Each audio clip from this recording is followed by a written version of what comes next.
This is about class size and composition. This is about finding a fair deal for teachers at the bargaining table, and it's about finding better support for our students. Learners in BC deserve better than they've gotten over the last 12 years. Canadian teachers are already among the best paid in the world, but that hasn't stopped another teacher strike in British Columbia from delaying the first day of school indefinitely. It's a good time to be a public sector employee in general, not just a teacher. Today in Canada, government workers make up the majority of the top 10% of earners. Bill Tufts is with Fair Pensions for All, joins us now in Toronto. Bill, this was shocking to me when I saw this last week. Friend Catherine Swift writing an op-ed pointing out that this is a problem, that unions love to complain about the 1% without acknowledging that, well, they're the bulk, the public sector unions are the bulk of the top 10%. Yes, that's right. That was covered off in an op-ed that was done by Catherine Swift. She's the new founder of Working Canadians, which is an organization that's investigating what's happening with unions, concerned about electoral corruption and all sorts of other issues that are making, government in this country unsustainable because of the high cost of this public sector compensation, and specifically unions. One of the things she points out is that a first-class constable in the Ontario Provincial Police, they have a salary. You're not a high-level constable at that point. $94,000. Look, we support police here, but these are the police officers that are mostly out in the small towns, the rural areas of the province. They can't afford that type of salary, never mind the pensions that come further down the road.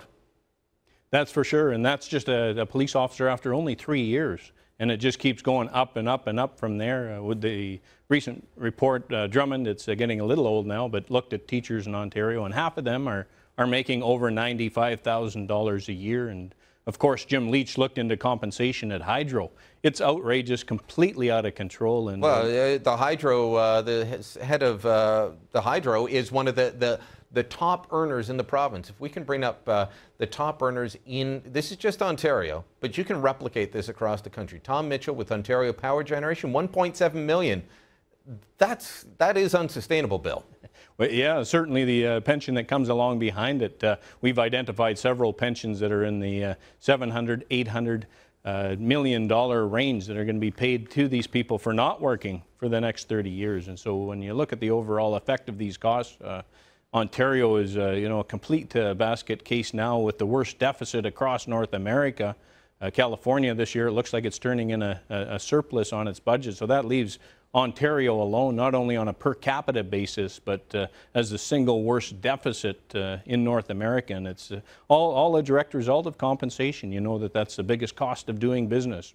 Well, yeah, I mean, and it is the same for the private sector as well. Salaries are normally the biggest cost of whatever you happen to be involved in. But I want to ask you, how do you deal with this? The Harper government's trying at the federal level. They've increased the amount that public sector workers have to put in towards their pension. They've done a not bad job of keeping the annualized rate of salary increases down. But they're facing a fight on sick days, which can be banked and people can take a whole year off. In Montreal, the police and the fire department rioted when they tried to say, you know what, you have to put in half of the contribution for your pension. It's tough to go against these guys when they have that much power. What's a government to do?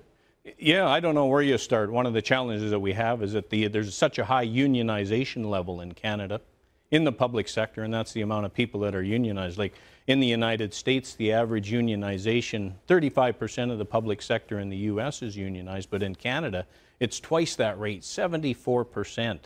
And unions at one point in time obviously played a strong part in the Canadian economy, bringing a lot of things that workers enjoy today. It's been enshrined in legislation across provinces, but today, public sector unions are strictly a monopoly designed to extract the maximum amount of money out of taxpayers. They have an extreme amount of money that's available. If you calculate 2.8 million public sector workers in Canada, each throwing in $800 a year in union dues, that's billions of dollars that they're spending every year that is And they're spending it to buy elections, as far as I can tell. Wow, that's a big part of it, and it's very disappointing to look and see that most politicians in Canada are being bought and sold by the unions. We've got numerous examples across the country. Alison Redford, she was brought in by the unions. They called them 2-minute memberships for the leadership race in Alberta. Whoever won the PC leadership was automatically going to be the premier. The Alberta Teachers Federation brought in 40,000 teachers to buy memberships. They lined up, voted, they left the voting booth, and they ripped up their memberships. They were called 2-minute members, and they got her elected as premier. And they got rewarded for that. And as we've seen with Ontario and elsewhere, you're going to pay the piper or they're going to defeat you. Bill, we're out of time, but thanks for coming in on this Labor Day Monday. We'll chat again soon. We'll talk to you soon. Cheers.